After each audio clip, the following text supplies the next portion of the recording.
요나서는 짧지만 아주 강렬한 이야기를 우리에게 들려줍니다. 쉬운 이야기 가운데에 깊은 여운을 남겨주면서 하나님의 마음을 생각하게 되고 우리 자신을 돌아보게 됩니다. 하나님께서 선지자 요나에게 말씀하셨습니다. 니느웨에 가서 그들이 악하다, 이제 곧 심판이 목전에 다가왔다 외치라고 하십니다. 요나는 하나님의 말씀을 안 듣고 도망갑니다. 니느웨는 이스라엘의 동편에 있는데 서쪽으로 배를 타고 다시스, 오늘날로 스페인으로 멀리 도망을 가려고 합니다. 높으신 하나님의 눈을 피해서 아래로 내려가서 숨습니다. 욥바로 내려가고 욥바에서 배로 내려가고 배의 가장 밑바닥으로 내려가서 거기서 잠을 청합니다. 그런데 하나님께서 그 배에 큰 폭풍을 일으키십니다. 배를 운행하는 이방인 선원들이 두려워 떱니다. 이 폭풍의 이유를 찾기 위해서 그 배에 탄 사람들 가운데 제비를 뽑습니다. 요나가 뽑혔습니다. 선원들에게 자기가 여호와로부터 지금 도망치고 있는 중이다 하는 사실을 털어놓습니다. 그리고 자기를 바다에 던지라고 이야기합니다. 선원들은 요나를 바다에 던졌습니다. 그러자 폭풍우가 잠잠해졌고 선원들은 하나님을 두려워하면서 제사를 드리고 절도하였습니다. 바다에 빠진 요나를 하나님께서 큰 물고기를 보내서 삼키도록 하셨습니다. 요나는 그 물고기 뱃속에서 3일 동안 머무르게 됩니다. 그곳에서 간절하게 하나님께 기도합니다. 이 2장에 나타나는 이 시편은 마치 우리가 그 시편의 한 대목을 보는 것처럼 아주 간절하게 그 하나님께 부르짖는 내용입니다. 주님께서 나를 이 바닷속에 던져셔서 내가 지금 이 깊은 바닷속에서 죽게 되었습니다. 저를 도와주십시오. 하나님이 나의 기도를 들으시고 반드시 나를 구원하여 주실 줄을 내가 확신합니다. 구원이 오직 하나님께 있습니다. 하면서 주님의 이 도우심을 신뢰하는 시를 올려드립니다. 하나님께서 요나의 기도를 들으셨습니다. 바닷속 가장 밑바닥에 그 물고기 뱃속의 아득한 곳에 있는 그 깊은 곳에서의 기도를 들으셨습니다. 물고기에게 명령을 내리셔서 요나를 육지에 토하도록 하셨습니다. 하나님께서 다시 살아난 요나에게 니느웨로 가서 외쳐라 하고 두 번째로 명령하십니다. 이제 요나는 그 여호와의 말씀을 순종합니다. 니느웨로 가서 외칩니다. 니느웨는 그 크기가 3일 동안 걸어야 성 전체를 돌아볼 수 있을 정도의 면적입니다. 그런데 요나는 하루 동안만 말씀을 전했습니다. 40일 후에 하나님의 심판을 받아서 니느웨가 뒤집어질 것이다. 이 요나의 활동 반경이 매우 적었습니다. 전체 성의 한 3분의 1 정도만 또는 거기에도 미치지 못하는 정도 범위에서만 말씀을 전했습니다. 그리고 말 자체도 아주 단순합니다. 자세하게 니느웨의 죄악을 열거하는 것이 아니고 40일 후에 니느웨가 뒤집어질 것이다. 뒤집힐 것이다. 이렇게 하고 다입니다. 굉장히 하고 싶지 않은 일을 억지로 하는 것 같은 모습이 느껴집니다. 그런데 이러한 요나의 복음 사역에 대한 니느웨 사람들의 반응이 아주 놀랍습니다. 요나가 한 일은 지금 한 절로만 아주 간단하게 설명을 합니다. 4절 한 절만 나오는데 그 이후로 니느웨 사람들의 반응은 5절부터 9절까지 5절에 걸쳐서 아주 자세하게 서술이 되어 있습니다. 사람들이 하나님을 믿었습니다. 금식을 외칩니다. 높은 사람부터 낮은 사람까지 모두 베옷을 입고 스스로를 겸비케 하였습니다. 왕도 이 소식을 듣고 베옷으로 갇혀 입고 제 위에 엎드려서 하나님의 자비를 구했습니다. 왕이 백성들에게 명령을 내립니다. 사람은 물론 짐승과 가축들까지도 전부 다 금식을 하면서 베옷을 입도록 합니다. 악한 길에서 돌이켜서 모든 폭력을 거두어라 합니다. 혹시 우리가 돌이키면 하나님께서 우리를 살려주실지 모른다 합니다. 하나님께서 이 니느웨 사람들의 회개를 보셨습니다. 특히 이들의 행동을 주목하셨습니다. 이들이 실제로 악한 길에서 돌이켜서 폭력을 버리고 선을 향해서 나아가는 것, 이 죄짓기를 그친 것을 보셨습니다. 하나님께서 악한 일을 그친 그들에게 하나님의 입장에서도 악을 행하지 않으셨습니다. 과거의 잘못을 용서하시고 심판을 거두셨습니다. 이제 오늘 본문입니다. 요나가 말씀을 선포해서 니느웨가 돌이켰습니다. 그러면 요나의 입장에서는 선지자로서 자신의 말씀이 능력이 있고 살아서 역사했기 때문에 참 기뻐하고 뿌듯해할 만합니다. 그런데 요나의 반응은 의외입니다. 화를 냅니다. 니느웨가 구원받은 것이 큰 악이고 하나님께서 이 악을 행하셔서 내가 화가 났다는 것입니다. 하나님께 원망하는 기도를 합니다. 하나님께서 자신을 고향에서 부르실 때부터 이런 일이 벌어질 것을 예상했기 때문에 니느웨 사람들이 복음을 듣고 회개해서 심판을 당하지 않을 줄 알았기 때문에 스스로가 하나님으로부터 벗어나고 명령에 불순종했다고 합니다. 하나님과 맞서기 위해서 내가 도망을 갔다고 합니다.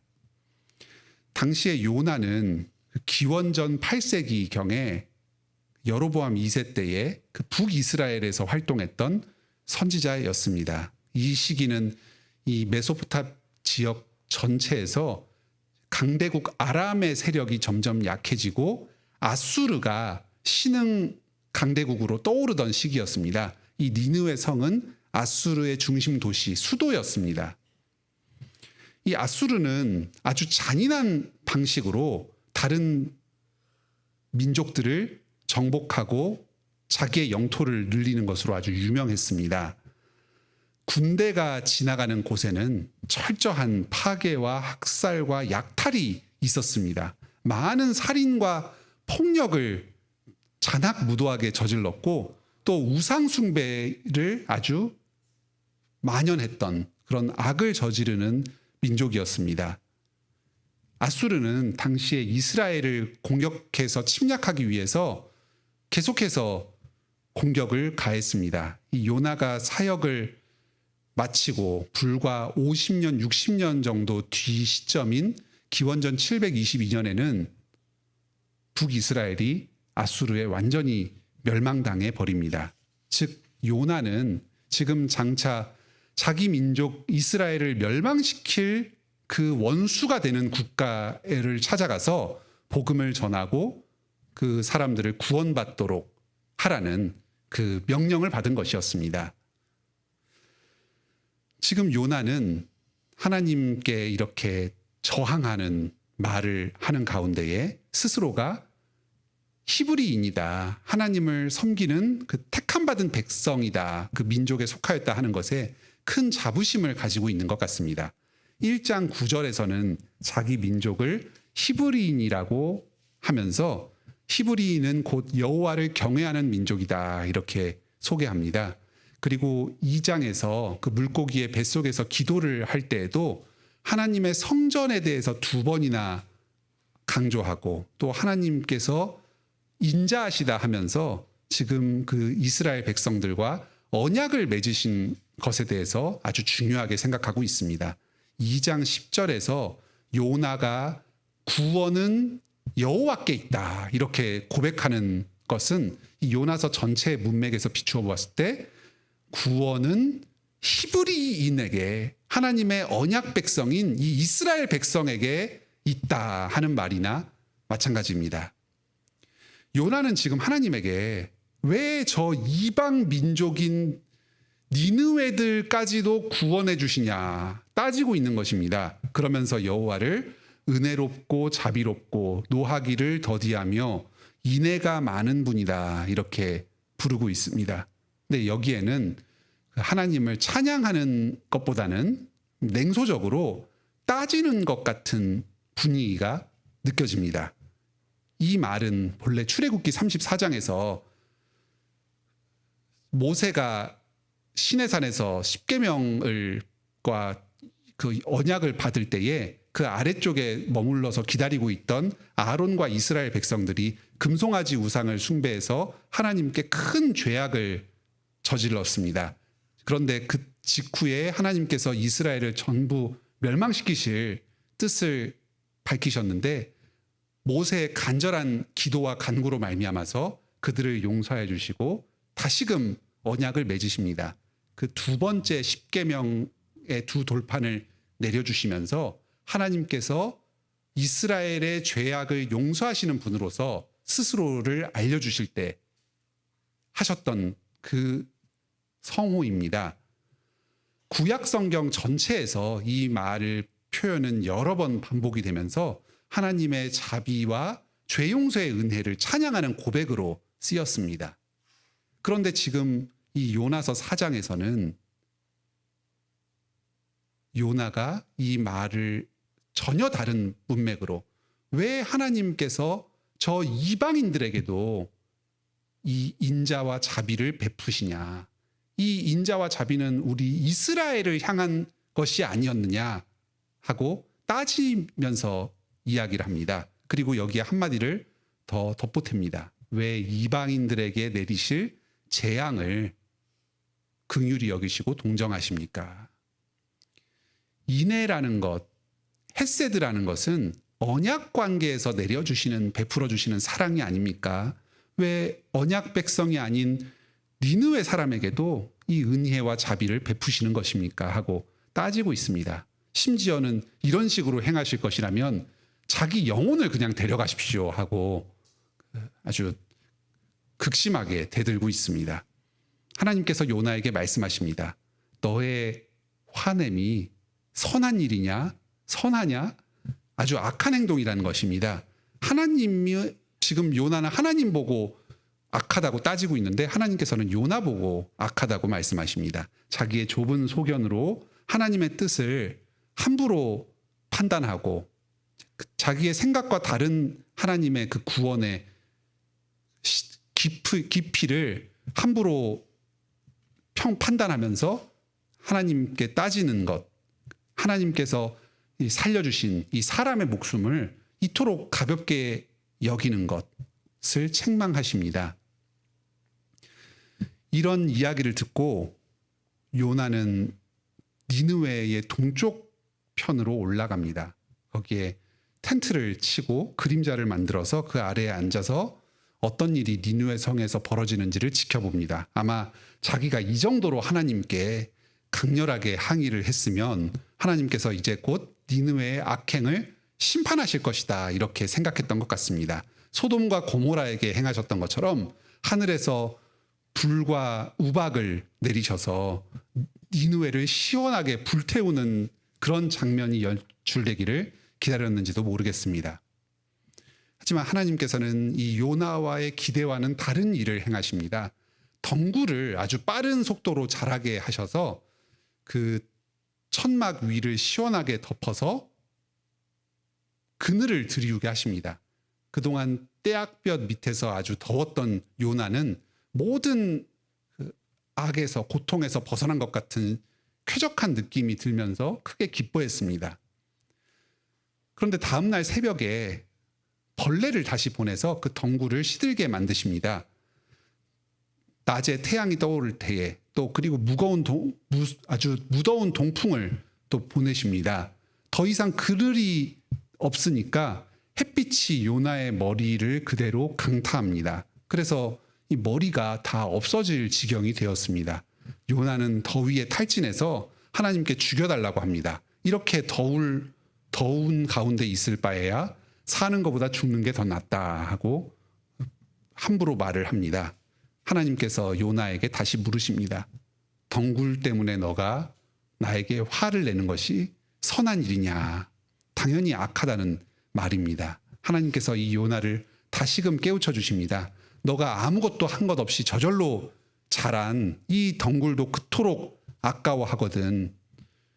니느웨는 12만 명이나 되는 수많은 사람들과 또 많은 짐승들이 있는 것 아니냐. 내가 이 니느웨를 얼마나 아끼고 돌보아서 이 큰 성읍이 되도록 이루었느냐. 내가 니느웨를 불쌍히 여기는 것은 당연한 일이 아니냐 하고 깨우쳐 주십니다. 니느웨 사람들은 좌우를 알지 못한다. 오른편이 어디고 왼편이 어딘지도 분별하지 못한다 말씀하십니다. 하지만 앞에서 3장 9절에서 보면 그들은 하나님이 회개하는 자를 동정하실 줄을 누가 어찌 알겠느냐 하면서 혹시 모를 하나님의 자비를 의지해서 심판의 선언이 내려질 때 스스로의 죄를 회개하고 하나님께로 돌이켰습니다. 말씀을 아주 짧게 전했는데 그 짧게 전한 말씀을 굳게 붙들고 회개로 나아오는 사람들이었습니다. 앞으로 이 니느웨에 더 많은 주님의 말씀이 전파가 된다면 하나님에 대한 지식에서 점점 더 자라고 더 하나님을 경외하는 대로 나아올 자들이 얼마든지 있을 것입니다. 하나님께서 니느웨를 덮어놓고 구원하신 것이 아닙니다. 자신의 죄를 회개하지도 않고 계속해서 죄 가운데 머무르는 사람들을 값없이 그냥 아무 이유 없이 용서해 주신 것이 아닙니다. 말씀을 요나를 통해서 전하고 그 전에 들은 말씀을 깨닫고 회개함으로 반응하며 나아온 사람들을 구원하신 것입니다. 이들은 좌우를 분변치 못했지만 하나님의 말씀을 듣고 반응할 귀가 있는 자들이었습니다. 반면에 4장 2절에서 요나는 성경을 많이 아는 것 같습니다. 하나님의 계시의 말씀을 받은 선지자였습니다. 또 그리고 출애굽기에서 또 여러 성경에서 인용된 그 하나님의 말씀을 이렇게 적절하게 인용을 하면서 하나님 앞에서 변론할 수 있는 지식을 가지고 있는 사람이었습니다. 하지만 요나는 하나님의 자비하심에 대해서 오해했습니다. 하나님은 오직 히브리 민족, 이스라엘 민족만을 사랑하시고 그들에게만 은혜를 베푸시는 분이라고 편협하게 자기중심적으로 하나님을 가두어 버렸습니다. 오늘 본문에서는 하나님께서 인자하신 그 은혜를 베푸시는 것이 히브리인 이스라엘 사람들뿐만 아니라 이방인들까지도 포괄하는 아주 넓은 크신 사랑이다 하는 것을 가르쳐 줍니다. 하나님은 이 니느웨 사람들 우상 숭배하는 이 좀 야만적인 이방인들에 대해서도 오래 참으시는 분입니다. 그리고 그들이 회개함으로 구원 얻기를 바라십니다. 요나는 이 하나님의 말씀을 더 배워서 하나님이 어떤 분이신지를 더 잘 알아야 합니다. 하나님께서는 지금까지 이미 요나에게 더 큰 인자와 사랑을 베풀어 주셨습니다. 요나는 니느웨 사람들이 하나님께 사랑을 받는다고 불평을 하였지만 하나님께 더 큰 은혜와 사랑을 이미 받은 자가 바로 요나였습니다. 하나님께서 철저히 공의의 심판을 행하셨다면 살아남지 못할 자는 바로 요나였습니다. 하나님의 명령을 순종하지 않고 다시스로 가는 배에 올라탔을 때 바다 폭풍우 가운데서 건져주실 이유가 무엇이 있었겠습니까? 하지만 하나님께서는 그 물고기 뱃속에 들어있던 요나의 기도를 들으시고 그를 다시 살려주십니다. 뿐만 아니라 계속해서 요나의 이 억지스러운 질문에 대해서 답변하시고 또 이렇게 반문을 하시면서 요나 스스로가 하나님의 뜻을 깨닫도록 믿음이 성숙하도록 이끌어 주십니다. 하나님의 인자하심과 오래 참으심이 이 요나에게 아주 두드러지게 나타나고 있습니다. 그리고 그 요나가 먼저 받은 사랑으로 다른 모든 민족들에게도 이 구원의 복음을 전하도록 시키십니다. 오늘 본문은 마칠 때까지 요나가 이 하나님의 질문에 대해서 어떻게 대답을 했는지 그 결론을 이야기하지 않습니다. 열린 결말로 끝납니다. 요나는 과연 회개하고 자기의 생각을 뉘우쳤을까요? 이 하나님의 사랑의 마음을 깨닫고 마음이 넓어져서 이 이방인들까지도 사랑하는 대로 나아갔을까요? 아니면 완고하게 자기 고집을 꺾지 않고 계속해서 하나님께 불순종하였을까요? 이 성경의 열린 결말은 읽는 독자들, 바로 우리들로 하여금 나는 어떠한가 하는 질문을 던지게 만들어줍니다. 마태복음 12장에서는 예수님께서 이 요나의 표적을 인용하십니다. 요나가 물고기 뱃속에서 사흘 동안 있다가 다시 올라온 것 같이 예수님도 죽었다가 사흘 만에 부활하실 것이다 하고 가르쳐 주십니다. 니느웨 사람들은 한 번 회개했지만 결국은 악한 길에서 완전히 돌이키지 못했습니다. 그들의 그 야만적인 본성이 다시 살아나서 이방 민족들을 침략하고 약탈하는 폭력적인 일들을 계속 행했습니다. 그리고 결국은 하나님의 심판을 받아서 바벨론에 의해서 멸망당하게 되었습니다. 예수님의 십자가와 부활을 통해서 이 이방인들이 완전하게 하나님을 알게 되고 구원을 받을 수 있게 되었습니다. 예수님께서 이 요나에 대해서 인용을 하신 것은 12장 앞부분에 나오는 그 바리새인들이 예수님을 죽일 음모를 꾸민 것에 대한 예수님의 대답이었습니다. 당시의 바리새인들은 마치 요나와 비슷한 유대 중심적인, 히브리 중심적인 사고방식에 빠져 있었습니다. 당시의 바리새인들도 이방인들, 사마리아 사람들을 비롯한 여러 이방인들을 개라고 부르면서 멸시하였고, 예수님께서 이방인들과 어울리며 이방인들에게 복음을 전하는 것을 대단히 불쾌하게 생각을 했습니다.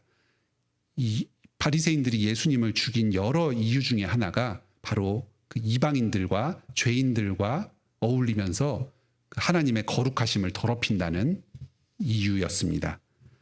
이 바리새인들은 겉으로 보았을 때는 하나님에 대해서 잘 알고 율법에 순종하는 것 같았지만 사실 그들의 마음 속에는 율법의 정신을 깨닫지도 못하였고 율법의 정신을 완전히 거스르는 식으로 행동하였습니다. 겉으로는 경건한 것처럼 스스로의 행동을 꾸미고 다녔지만 사실 그 마음 속에는 생명을 귀하게 여기는 마음이 없었습니다.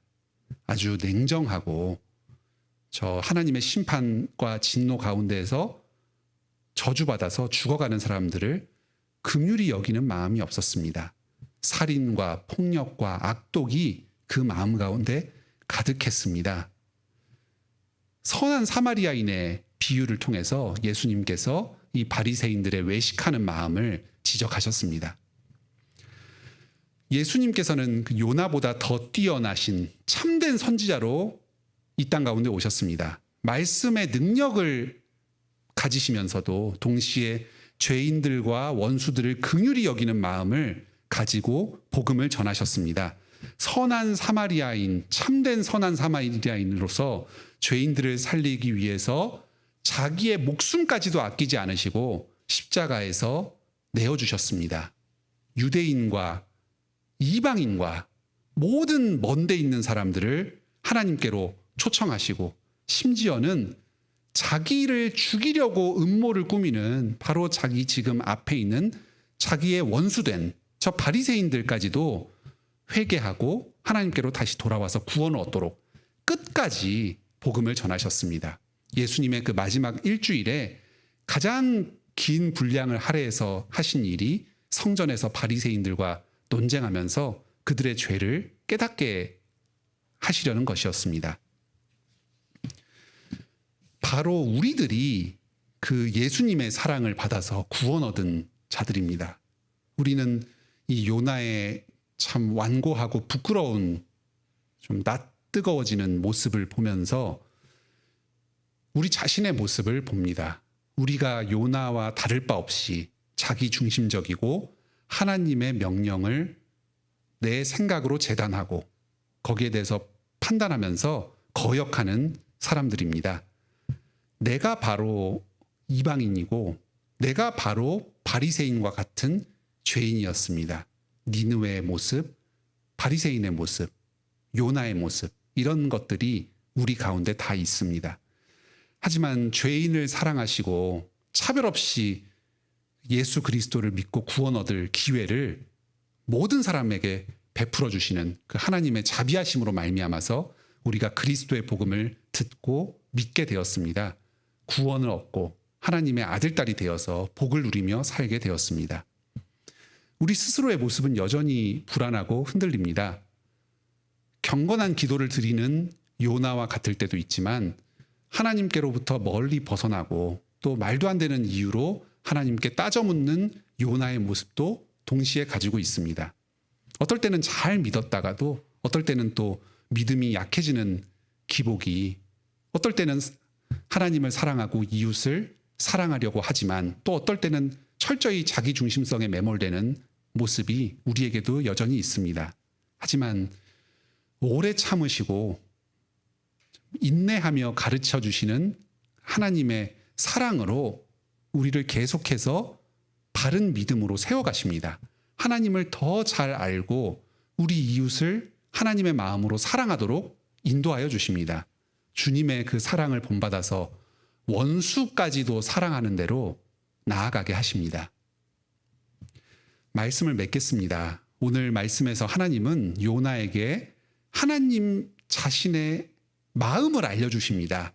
자기 중심적인 요나의 마음을 더 넓혀주셔서 이웃사랑으로 나아가도록 오래 참으시면서 깨우쳐 주십니다. 예수님께서 우리에게 행하신 일이 바로 이 일이었습니다. 죄인인 우리를 위해서 죽기까지 사랑하셨습니다. 그리고 우리도 그 예수님의 마음을 본받아서 모든 사람들을 사랑하며 복음을 전하도록 부르십니다. 우리도 신자로 살아가면서 주위에 있는 사람들에게 마음으로 폭력을 행하는 일이 많습니다. 우리 주변에 가까운 가족들과 교인들에게도 쉽게 화를 내기도 하고 원망의 말을 하면서 살아갑니다. 심지어는 내 가족, 내 교인, 내 주변에 있는 그 소중한 사람들이 아닌 타인에 대해서는 좀 소홀히 여기기도 하고 아주 냉정한 태도를 취하기도 합니다.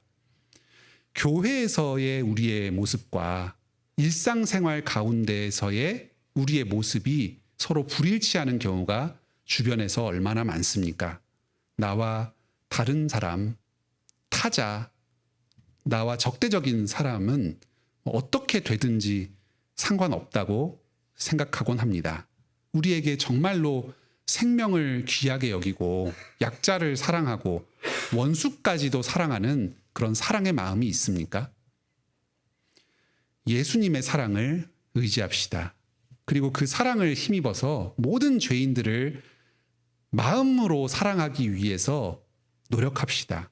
죄인을 향한 가장 큰 하나님의 사랑은 그 사람에게 복음을 전해서 믿도록 또 구원받도록 하는 일입니다. 요나를 부르셨듯이 오늘날 하나님께서 죄인들에게 복음을 전해서 구원하는 일에 우리 교회를 사용하여 주시고 우리 한 사람 한 사람을 교회 일원으로 사용하여 주십니다. 여러분은 이 하나님의 부르심에 응답하시겠습니까? 주님께서 여러분 한 사람 한 사람과 우리 관악교회를 사용하셔서 이 세상의 모든 사람들을 구원으로 인도해 주시기를 바랍니다.